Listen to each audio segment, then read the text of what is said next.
What's up, TGN and Yes Gamers? Robert the Bruce here, and today's video is about a class setup that I like to call the Mine Machine. It's very simple, super fun, and actually helpful to the team too. Triple win! The Engineer Kit allows you to equip the anti-tank mines and the M2 slams. Don't stop there though, because the key to making this setup really awesome is to also equip the anti-tank field upgrade. At level 1, this field upgrade allows you to carry 6 of each of the mines instead of the usual 3. 12 total mines? That's just silly. Then, when your field upgrade hits level 3, you're allowed to have a total of 6 deployed explosives at one time. What does this mean? Well, vehicles everywhere will be hating you by the end of the match.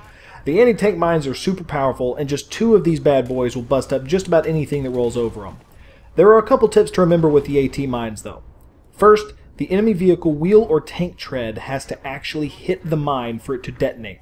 This may seem obvious, but if you're coming from Battlefield 3, you may remember it seemed like in BF3 you just had to get close to a mine and it would detonate. So it's different in BF4, they really got to hit it. Remember to place these where you think their tire will be at.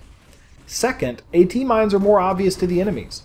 Put them in high traffic areas where they will be more likely to be engaging an enemy stuck in combat, not really paying attention.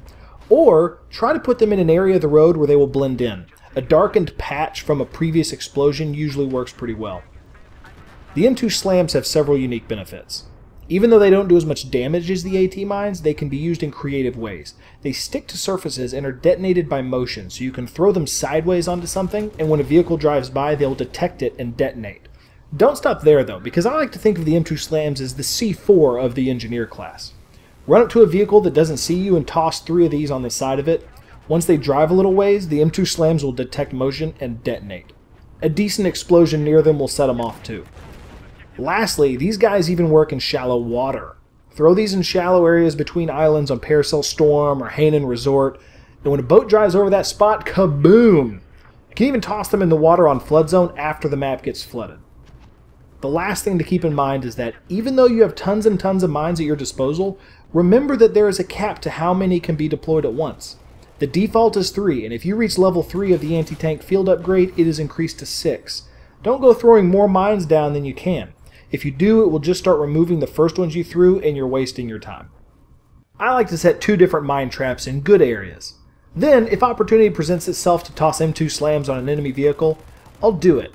This way I've got 2 traps going, but if I need to sacrifice one of these traps by throwing new mines on an enemy vehicle, I can certainly do that. If you haven't yet, go try this class out and see how many vehicles you can destroy. It's so effective you may just find this being the default setup you run when playing Engineer.